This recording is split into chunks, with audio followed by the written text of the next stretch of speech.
As Cameroon heads towards the October 2025 presidential election, the political terrain is shaking beneath the weight of shifting alliances, controversial strategies, and growing public discontent. Hello, and welcome to today's press review.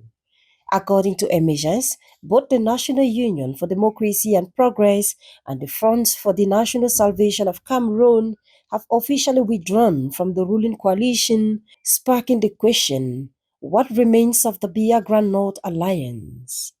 In response to the crumbling alliance, Biya has initiated strategic consultations through Ferdinand Gongo, Minister of State and Secretary General at the Presidency. As Cameroon Tribune reports, Ngongo began meeting with ministers and parliamentarians from all 10 regions to mobilize support ahead of the presidential polls. These talks kicked off in the far north and continued in the north region on July 2. However, Innovation cast serious doubts on the effort's credibility, branding the consultations as doomed to fail. Critics see the move as a desperate attempt to bandage a fractured ruling class as support wanes rapidly across the country.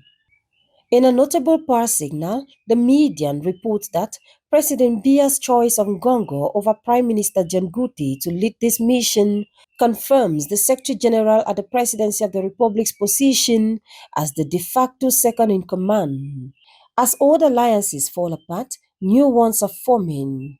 And Show reports that the UNDP is now aligning with Maurice Kamto's MRC, signaling the emergence of a fresh opposition front capable of mounting a serious challenge in the upcoming election.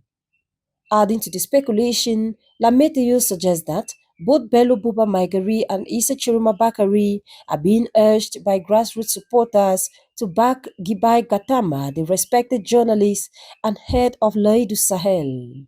Cameroonians are also being quoted by candidates with bold reform agendas.